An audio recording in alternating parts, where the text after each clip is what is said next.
Assalamualaikum warahmatullahi wabarakatuh. Selamat datang di podcast kami. Perkenalkan, nama saya Masyara Arya Wicasana Putra Bima. Nama saya Alia Nabila. Nah, saya Riamizar Tazuardi.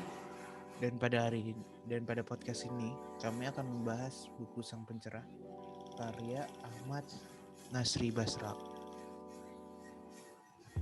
Sinopsis cerita. Yogyakarta 1867 sampai 1912. Sepulang dari Mekah, Darwis muda mengubah namanya menjadi Ahmad Dahlan, seorang pemuda berusia 21 tahun yang gelisah atas pelaksanaan syariat Islam yang melenceng ke arah sesat. Melalui langgar atau suraunya, Ahmad Dahlan mengawali pergerakan dengan mengubah arah kiblat yang salah di Masjid Besar Kauman yang mengakibatkan kemarahan seorang kiai penjaga tradisi, Kiai Penghulu Kamaludiningrat, sehingga surau Ahmad Dahlan dirobohkan karena dianggapkan mengajarkan aliran sesat. Ahmad Dahlan juga dituduh sebagai kiai kafir hanya karena membuka sekolah yang menempatkan muridnya duduk di kursi seperti sekolah modern Belanda. Ahmad Dahlan juga dituduh sebagai Kiai Kajewan hanya karena dekat dengan lingkungan cendekiawan Jawa di Budi Utomo. Tapi tuduhan tersebut tidak membuat pemuda Kauman itu surut dengan ditemani istri tercinta Siti Walidah dan 5 murid-muridnya setia. Sujah, Sangidu, Fahrudin, Hisham, dan Dirjo, Ahmad Dahlan membentuk organisasi Muhammadiyah dengan tujuan mendidik umat Islam agar berpikiran maju sesuai dengan perkembangan zaman. Ciri-ciri grup pada film Sang Pencerah. Grup pendukung Kiai Haji Ahmad Dahlan.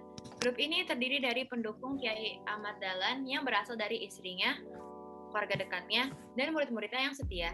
Istrinya, Siti Walidah, yang setia kepada beliau, selalu ada di belakang beliau memberi support.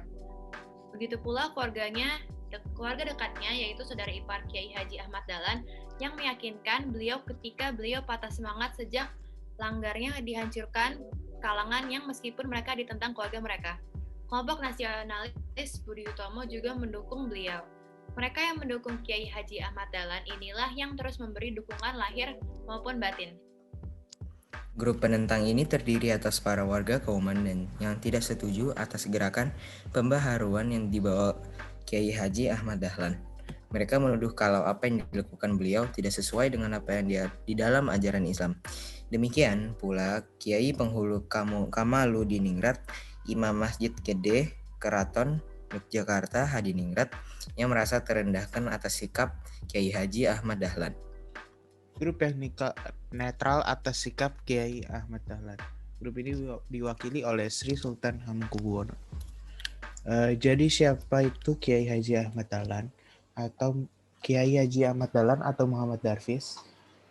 Adalah seorang pahlawan nasional Indonesia yang merupakan pendiri Muhammadiyah. Ia lahir di Yogyakarta pada 1 Agustus 1868 dan meninggal di Yogyakarta pada 23 Februari 1923. Dia adalah putra keempat dari 7 bersaudara dari keluarga Kiai Haji Abu Bakar. Kiai Haji Abu Bakar adalah seorang ulama dan khatib terkemuka di Masjid Besar Kesultanan Yogyakarta pada masa itu. Dan ibu dari Kiai Haji Ahmad Dahlan adalah putri dari Haji Ibrahim yang juga menjabat penghulu Kesultanan Ngayogyakarta Hadiningrat pada masa itu.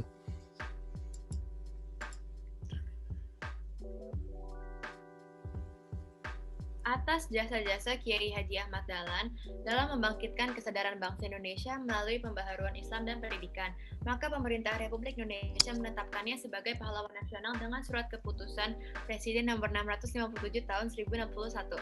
Dasar-dasar penetapan itu ialah sebagai berikut. Pertama, Kiai Haji Ahmad Dahlan telah mempelopori kebangkitan umat Islam untuk menyadari nasibnya sebagai bangsa terjajah yang masih harus belajar dan berbuat. Kedua, dengan organisasi Muhammadiyah yang didirikannya, telah banyak memberikan ajaran Islam yang murni kepada bangsanya. Ajaran yang menuntut kemajuan, kecerdasan, dan beramal bagi masyarakat dan umat, dengan dasar iman dan Islam. Ketiga, dengan organisasinya, Muhammadiyah telah mempelopori amal usaha sosial dan pendidikan yang amat diperlukan bagi kebangkitan dan kemajuan bangsa, dengan jiwa ajaran Islam.